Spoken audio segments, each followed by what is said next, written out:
Ялангуяа манай эрэгтэйчүүд, Монгол эрэгтэйчүүд бол одоо аав нь зүгээр, ах нь зүгээр, би зүгээр яхад одоо та нар л гэж ингэ ярьдаг. Тэгэл одоо эрт яваад өчтдөг тийм ээ. Тийм учраас тэгэл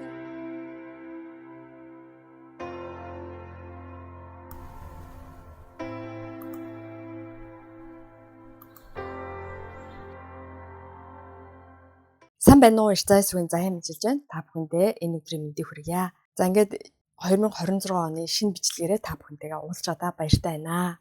2026 онд бид бодож санаж явах хэрэгтэй маш чухал зүйлээс тийм ээ. Одоо ажил, мэргэжил, мөнгө, төвөрөг гэхээс илүү хамгийн одоо чухал зүйл маань юу гэхээр бидний эрүүл мэнд. Тэгээ бид нар эрүүл мэндээ яаж хамгаалах вэ?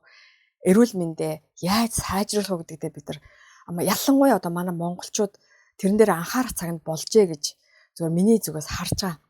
За тэгээ 2026 он тийм ээ монголчууд маань би бас ороод тийм ээ илүү эрүүл мэндэд анхаарахгүй болохгүй ийм одоо цаг үчид иржээ. Тэгээ та нар бүгдээрээ одоо анзаарч байгаа тийм ээ. Үнэхээр одоо олон нийтийн мэдээллийн сүлжээгээр бол тийм ээ одоо эрүүл мэнд нь муудлаа одоо тийм ээ тэнгэрийн орондоо явлаа гэсэн ийм мэдээлэлүүд бол маш их одоо гарч байгаа. Тийм учраас одоо ингэ тийм ээ амьд үлдсэн та эрүүл байгаа та муутаагүй дээр нь эрүүл мэндэд анхаараарай гэж хүсэж байна. Тэгээ миний хувьд шалгаагүй тийм ээ өөрөө анхаарай гэж бодсон учраас энэ тал дээр сурч судалж үзлээ. Тэгээд өөрөө одоо сурсан бүх зүйлийг та бүхэнтэйгээ хуваалцъя. За өнөөдрийн бичлэгээрээ 2026 онд эрүүл мэндийг хэрхэн хамгаалж сайжруулах вэ гэсэн маш чухал сэдвийг одоо хөндөё гэж бодож байна. Яагаад энэ сэдв чухал вэ гэвэл 2026 он бол стресс нэмэгдэх, дархлаа сулрах, амьдралын хэмнэл хурдсах, залуугаараа өвдөх хүмүүс орших ийм жилүүдийн нэг байх магадaltaй юм байна. За олон хүмүүс тийм ээ одоо мөнгө олвол эрүүл мэндэд анхаарна гэж боддог. Гэтэл үнэн хэрэгтээ тийм ээ эрүүл мэндгүй одоо өвчтөй байх юм бол тийм ээ мөнгөч байгаа дутгагүй, мөрөөдөлж байгаа дутгагүй тийм ээ. Тиймээс энэ бичлэгийг өөртөө гэр бүлдээ ирээдүйдээ зориулж анхааралтай үзээрэй гэж та бүхнээсээ хүсэж байна. За тэгээ эрүүл мэндэ хамгаалаад магадгүй зарим хүмүүс би одоо мөнгөтэй болохоор тэгнэ ингэн гэж боддог. Гэвч тийм ээ эрүүл мэндэ хамгаалахад тийм их айхтар мөнгө хэрэггүй. Хамгийн гол нь тийм ээ амьдралынхаа хэм маягийг өөрчлөх хэрэгтэй байна гэдэг би маш сайн сүүлийн үед ойлгоод байгаа. Тэгээд тэр зүйлээ та бүхэнтэйгээ хуваалцъя. За нэгдүгээр дархлаагаа хамгаалах. 2026 оны номер 1 чухал асуудал бол энэ дархлаагаа хамгаалах юм аа. За 2026 онд хүний бие хамгийн эмзэг хэсэг бол дархлааны систем. Тэгээд дархлаа сулрахад ойр орхон ханиа төрнө, байнга ядарна, сэтгэл санаагаар унаж ууртай болно, архаг өвчин сэдэрнэ гэдэг. Тэгээ ийм одоо зүйлсүүд араасаа гарч ирдэг байх нэ. Тийм учраас дархлааны систем гэдэг бол маш одоо чухал. Гэтэл олон хүмүүс дархлаагаа өвдсөн хойноол анзаардаг. За эсвэл би одоо хэрэг өвдөх юм бол эм уугаал болчихно. Тариа тариулаад болчихно гэж боддог ийм хүмүүс байдаг. Гэтэл тийм биш ээ. Үнэндээ тийм ээ дархлааг амьдралын хэм маягаар л хамгаалж чадна. Дархлааг дэмжих 4 энгийн зуршлыг та бүхэнтэйгээ хуваалцъя.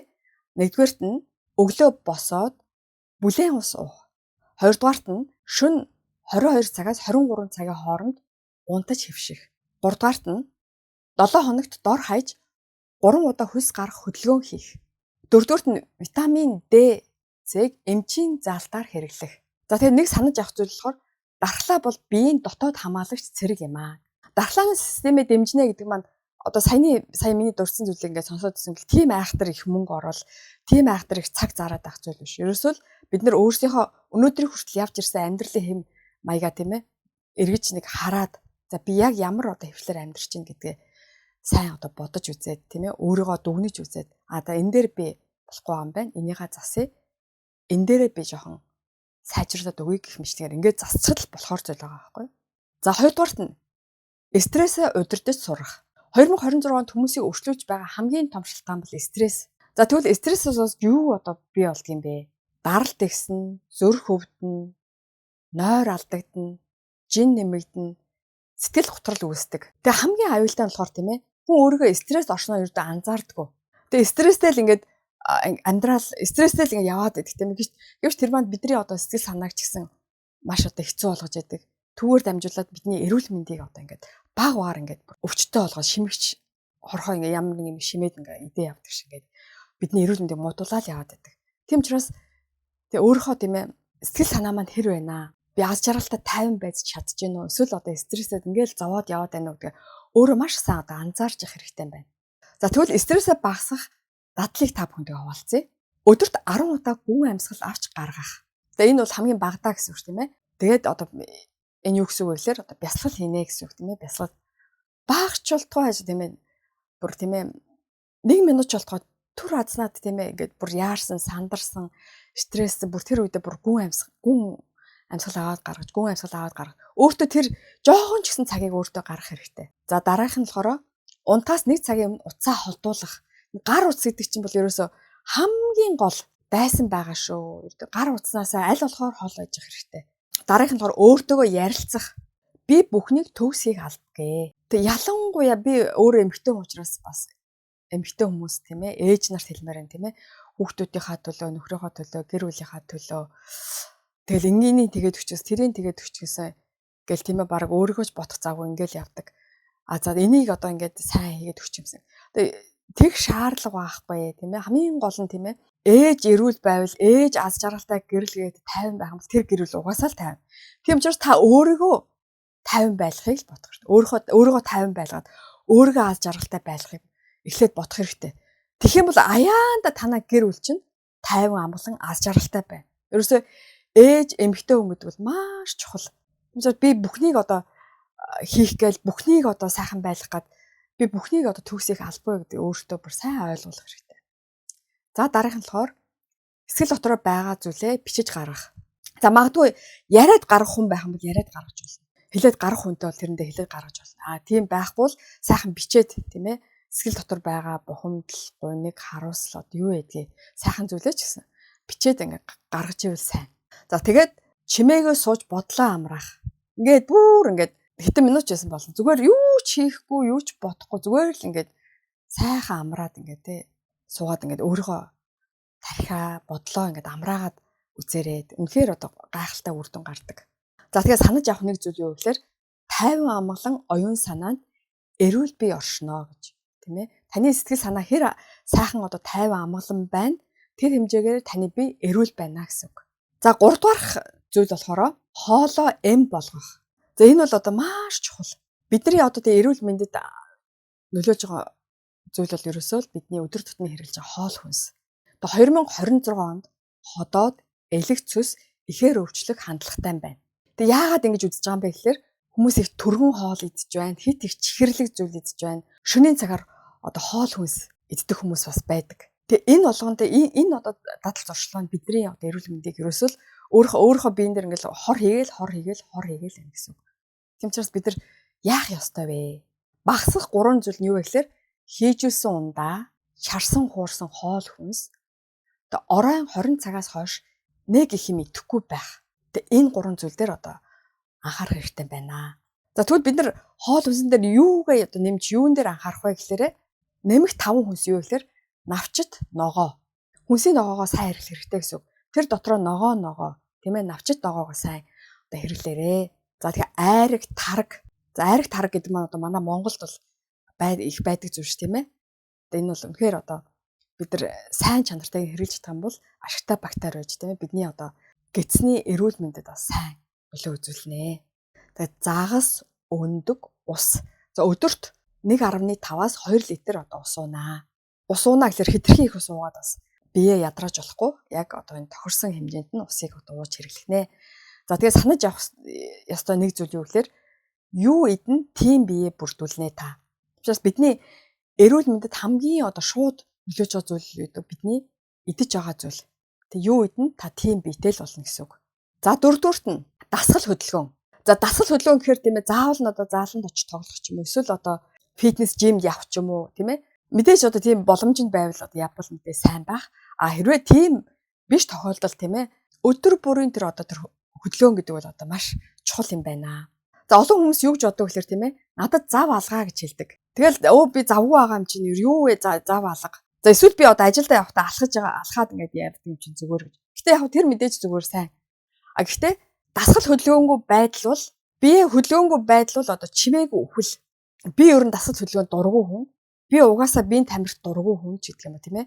Амралтаараа завл болвол ингээл диван дээр гараал ингээд телевизээр үздэг. Эсвэл завл гарвал орон тавьтай л ингээд байж идэг унтчихэд ийм байдал бол ерөөсөө чимээгүй үхэлд өөрийгөө одоо аваачж гинэ гэсэн үг. Мэдээж одоо дасгал хөдөлгөөнд дуртай түүнийгаа ингээд хийгээд явж гинэ гэдэг бол тийм ээ өөрийнхөө эрүүл мэндэд маш том одоо хөрөнгө оруулалт хийж байна. Тэгээд хэрвээ одоо би хөдлөх дургүй би одоо тийм ээ хүнд дасгал хөдөлгөөн хийж чадахгүй гэж тийм хүмүүс бол би таашд бас нэг зүйлийг тийм ээ хялбар хөдөлгөөндийг танилцуулъя. За өдөрт 7000-аас 100000 удаа алхах. За өглөө 5 минутын одоо сунгалтын дасгал хийх. Дөнгөс ирсний дараа бол тийм ээ одоо бүх булчин ширүүс бүх зүйл маань одоо тийм ээ амралтын байдлаас сэрж байгаа учраас шууд одоо тийм хүчтэй хөдөлгөөн бол хийж болохгүй. Тэгэх юм бол одоо зүрхэнд нэлээ ачаал өгнө. Тэрс нэлээ одоо тийм ээ босоод хоол ундаа идээд би маань бүрэн сайн сэргсэний дараа тийм ээ хөнгөн тийм одоо сунгалтын дасгал хийх юм бол бас сайн байдаг юм байна. За тэгээд цахилгаан шатнд суухын оронд шат ашиглах. Тэгээд шатаар дэше алхах. За тэгээд гэртээ одоо хөнгөн дасгалуудыг хийж болно. Интернет маш сайн одоо хөгжсөн байгаа шүү дээ тийм ээ. Тийм учраас одоо YouTube-ээс дасгал хөдөлгөөн хараад одоо дураагаад хийж болно. За тэгээд энд санаж авах нэг зүйл болохоор өдөр бүрийн хөнгөн хөдөлгөөн гэдэг нь ерөөсөө урт наслалтын үндэс болно. Амар хүчтэй одоо тийм ээ бие зовоосон дасгал одоо хийгээгүй ч гэсэн хөнгөн байдлаар хөдөлж явах юм бол тийм ээ урт наслалтын үндэс болно. Ялангуяа хоол идсний дараа тийм ээ одоо хөнгөн хөдөлгөөн бол маш одоо сайн байдаг тийм ээ. Босоод нэг сайхан аягаа угаачдаг ч юм уу, цаан ширээгээ арчдаг ч юм уу. Тийм ээ эсвэл ингээд гэрээрээ ерөөхдөө жоохон баг багаар ингээд хөдлөөд явах. Тийм одоо хөдөлгөөнд их юм бол сайн байна. За тэгээд бас миний одоо нэг хэлхий хүсэж байгаа бас нэг зүйл болохоор юу гэхээр ялангуяа одоо ийм суугаа ажил хийдэг улсууд удаан хугацаанд одоо компьютер өмнө сууж юм хийдэг ч байдаг юм уу, эсвэл ийм ойдогч байдаг юм уу, уншдагч байдаг юм тийм ээ. Удаан хугацаагаар суудаг ийм хөдөлгөөнгүй ажил хийдэг хүмүүс бол ерөөсөө өөрөө бүр ухамсарлаад одоо хөдлөх хэрэгтэй. Жишээлбэл YouTube-ийн бичлэг хэд нэлээ одоо анхаарал шаардлагатай байдаг. Цаг хугацаа шаардлагатай байдаг. Удаан хугацаанд ингээд компьютер өмнө суух хэрэгтэй байдаг. Миний хувьд тийм ээ. 30 минут суулаа гэж бодоход босоод өөр одоо хийх зүйл юу байна гэд босоод биеэр хөдөлгөөд хийх ажлуудаа хийдэг. За тэгэхээр одоо хөнгөн хөдөлгөөн гэдэг маань урт наслалтын үндэс юм байна. Одоо энийг бүгдээрээ анхаарал тавьчих зүйтэй байна. За 5 дугаарт нь урдчлан сэргийлэх үзлэг. За урдчлан сэргийлэх үзлэг гэдэг бол одоо маш чухлаа. Тэгээд ихэнх өвчин бол эхэндээ ердөө өвддөггүй. Юу ч мэддэггүй өвчнгөө хөншгөл ингээд ямар ч өвдөлтгүй яваал байдаг. Тэгээс бид нар тийм ээ мэдхийн тулд яах вэ гэхээр урдчлан сэргийлэх үзлэгт хамрах хэрэгтэй байна. Цусны шинжилгээ, даралт, зүрх, ходоод гэд жилдээ нэг удаа заавал үзүүлэх хэрэгтэй. Ерөөсөө ийм тогтмол төлөө орнд бол ерөөсөө жилд нэг удаа үзүүлдэг. 6 сард нэг удаа үзүүлдэг ийм эрүүл мэндийн шинжилгээг бүр амьдралын хэвшил нь олцсон явж байна. Ялангуяа одоо Японд бол тийм ээ бүр одоо компани ажилтнууд бол компаниас нь угаасаа бүх одоо тийм ээ зарлалын дагаад жилд нэг удаа ажилчдаа шинжилгээнд оруулдаг. За хуваарь ажил хийдэг ч юм уу тийм ээ гэртээ байдаг одоо ээж нар бол ерөөсөө бүр тэр татцсан байдаг. Нэг жилд хийдэг эрүүл мэндийн шинжилгээг бол одоо маш чухал. Ямар ч өвчин тийм ээ одоо эхэн үедээ мэдэгддэггүй өвддөггүй. Гэтэл чин цусын шинжилгээр бүх юм гараад хэрвээ хорт авдартай бол цусных нь шинжилгээнд дээр одоо гараад ирэх жишээтэй. Тийм учраас эртхэн үзүүлж яхан тийм ээ тэгвэл үзлэгт хамрагдана гэдэг бол одоо маш чухал шүү. Тэгээ энийг бол одоо бүгдээрээ маш сайн одоо санаж авах хэрэгтэй юм байна. Санаж авах нэг зүйл юу гэхээр өвдөөгүй байхад эмчт үзүүлнэ гэдэг бол хамгийн ухаалаг үйлдэл. Тийм ээ би өвдөөгүй юм чинь зүгээр би бол одоо зүгээр ялангуяа манай эрэгтэйчүүд Монгол эрэгтэйчүүд бол одоо аав нь зүгээр, ах нь зүгээр, бие зүгээр яхад одоо та нар л гэж ингэ ярьдаг. Тэгэл одоо эрт яваад өчтдөг тийм ээ. Тийм учраас тэглүүгээр ерөөсөө ЭРМ гэлтгөө бүгдээрээ жилд нэг удаа шинжилгээнд хамрагдаж. За жил нь болоогүй биэнд ямар нэгэн одоо тийм ээ өвдөлт ч юм уу, зовир ч юм уу, бие хүндрээд ядраад тийм ээ одоо стрессэд ингэ байх юм бол маш хурдан одоо эмнэлэгт хандах. Маш хурдан тийм ээ одоо миний амьдралын хэм маяг юу байгаа вэ? Би юу идэж хэрглэж байгаа вэ? Унтаж сайн амарч чадж гин үү, стрессгүй амьдарч чадж гин үү гэдэг дээр өөрийгөө маш одоо чагнаж тийм ээ анзаарч явах хэрэгтэй юм байна. За ингээд эцэст нь дүгнэж хэлэхэд тийм ээ 2026 онд бид нар эрүүл байхын тулд за нэгдүгээрт дархлаагаа хамгаална, хоёрдугаарт стрессээ удирдна, гуравдугаарт хоол хүнсээ эрүүл байлгана, дөрөвдүгээрт хөдөлгөөн хийн, тийм ээ хөнгөн хөдөлгөөн, тавдугаарт эрүүл мэндийн үзлэгээ одоо мартахгүйгээр сайн оролцож явах хэрэгтэй юм байна. За хэрвээ та өөртөө хайртай гэр бүлдээ хэрэгтэй ирээдүгөө боддог бол эрүүл мэндээ өнөөдрөөс эхэлж анхаараарай. Би одоо бичлэгийн хэлсэн бэ. Би эрүүл байж чадахгүй л хичнээн мөнгө байгаад ч хэрэггүй, хичнээн мөрөөдөл байгаад ч утгагүй. Тийм учраас ердөө бид нар хамгийн одоо сайн бодож авах зүйл өөрийгөө хайрлаж гэр бүлдээ би одоо хэрэгтэй хүн байхын тулд сайхан гэр бүлтэйгээ тийм ээ аз жаргалтай урт удаан хугацаанд сайхан амьдрахын тулд би эрүүл мэндэд анхаарах хэрэгтэй юм байна. Ерөөсөө энэ дээр манай ялангуяа манай монголчууд бол маш сайн анхаарах хэрэгтэй шүү. Тэ? Тэр дотор нь би өөрөө ч бас орцсон байгаа. За ингээд бичлэгээ дуусгая. Тэгээ хэрвээ тань энэ бичлэг хэрэгтэй санагдсан бол хайртай дотны гэр бүл, найз нөхөд сонсоосоо гэж хүсэн бүхий л хүмүүсээ түгээгээрэй. За тэгээд бас өөрийнхөө одоо сэтгэл комментуудыг бас бичиж олноо. Айл болохоор альва зүйлийг эргээр хүлээж авах юм бол танд өөрт чинь хэрэгтэй шүү, тийм ээ? Өөр хүнд ч хэрэггүй. Танд өөрт чинь хэрэгтэй. Хүнийг муулсан, үзий ядсан, хараал хэлсэн тийм сэтгэл бичих гэж, тийм ээ? Тийм коммент бичих гэж бити яардаг байгаарэ гэж танд бас хэлмээр байна. За ингээ 2026 онд танд болоо танай гэрэлд эрүүлийн сайн бүхнийг хүсэн өрөөё. Бүгдээрээ эрүүл байцгаая, хичээцгээе. Баярлаа, баяртай. Та цаг хугацаанд нь амьдралдаа хэрэгтэй бас сонирхолтой мэдээлэл хүлээн авъя гэвэл subscribe-ийг дарж минь YouTube сувагт бүртгүүлнэ үү. Мөн лайк дараад хэрэгтэй хүнд нь шеэр хийж цааш түгээнэ үү. Баярлалаа.